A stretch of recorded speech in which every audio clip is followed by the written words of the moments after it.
اپنے سمیت میں آپ سب سے سوال پوچھتا ہوں، اپنے سمیت کبھی کسی شخص نے 2 رکعت نماز نفل صرف اس لیے پڑھے ہیں کہ شکر ہے اللہ کا اس نے مجھے نبی پاک کا غلام بنایا؟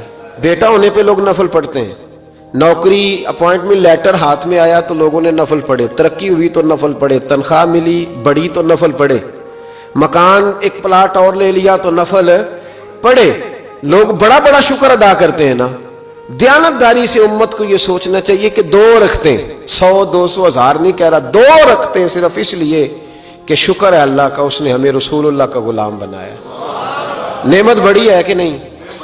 میرے حضرت صاحب رحمت اللہ علیہ کے سامنے ہم لوگ تقریریں کرتے ہیں نا، تو تقریروں میں بعض اوقات کچھ ایسی چیزیں آ جاتی ہیں جو بزرگوں کو سمجھ میں آتی ہیں، جو ہمارے بزرگ ہوتے ہیں وہ ہماری اصلاح کر دیتے ہیں۔ جب اصلاح ہو جاتی ہے تو پھر ساری زندگی انسان ان کمزوریوں سے بچتا چلا جاتا ہے۔ ایک مولانا تقریر کر رہے تھے تو تقریر کہنے لگے آج کا مسلمان بڑا بد نصیب ہے کہ ہر طرف سے اسی پر آزمائش ہے۔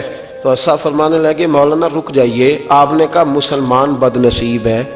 مسلمان بد نصیب نہیں ہوتا، جو بڑا خوش نصیب ہوتا ہے اسے اللہ اپنے محبوب کا غلام بناتا ہے۔ جو بڑا خوش قسمت ہوتا ہے، بڑا کچھ ہے نا یورپ کے پاس، بڑا پیسہ بڑی دولت ہر شے ہے، پر ایمان کوئی نہیں۔ یہ ایمان اللہ نے ہمیں عطا فرمایا ہے۔ یہ رسول اللہ صلی اللہ، آپ اس کو چھوٹی بات نہ سمجھا کریں۔ ہمارے اندر وہ احساس نہیں پیدا ہو رہا کہ ہم اصل میں کیا ہیں، اس لیے کہ نبی پاک کا دامن کرم تو تیرے ہاتھ میں موجود ہے۔ تو دیکھ اللہ نے تجھے کتنی عظمت عطا کی، وہ جتنا مرضی آگے چلا گیا ہے، لیکن رب کریم نے کہا کنتم خیر امتی، تم بہترین ہو، اللہ تجھے بہترین کہہ رہا ہے، تو ماننے کو تیار کیوں نہیں؟